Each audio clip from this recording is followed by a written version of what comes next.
Now, as you heard earlier there, Sky News US correspondent Annelise Nielsen has done a terrific job covering Derek Chauvin's trial all week and all day. And she's trying to grab a couple of hours sleep right now. So I caught up with her a little earlier, deep into the night in Minnesota, to wrap up the day's events.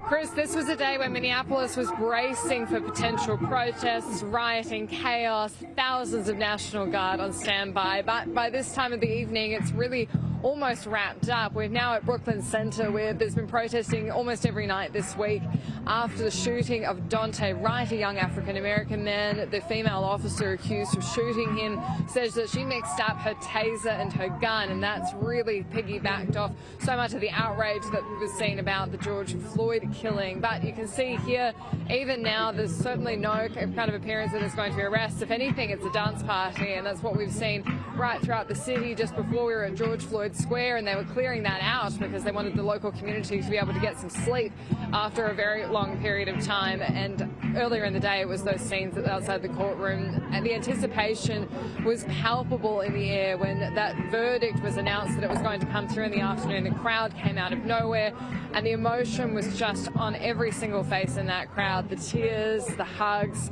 and just that representation of how much of an emotional toll the last year has taken on so many aspects of US society.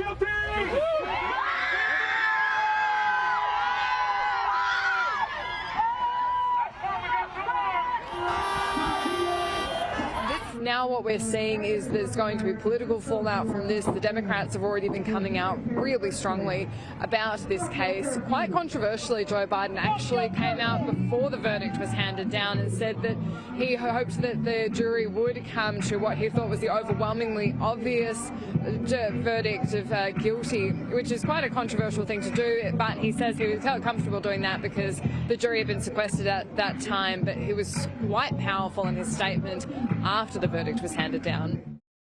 It was a murder in the full light of day, and it ripped the blinders off for the whole world to see.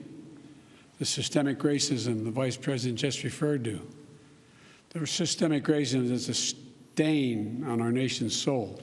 Chris, it's now up to 8 weeks until we get a sentencing for Derek Chauvin. He's been taken into custody in the meantime. He could be facing the rest of his life behind bars. What this will mean for the US, though, is still this deep reckoning that they have to have over racial tensions in this country and how they're going to move forward on that front. This one verdict alone won't be able to heal that schism.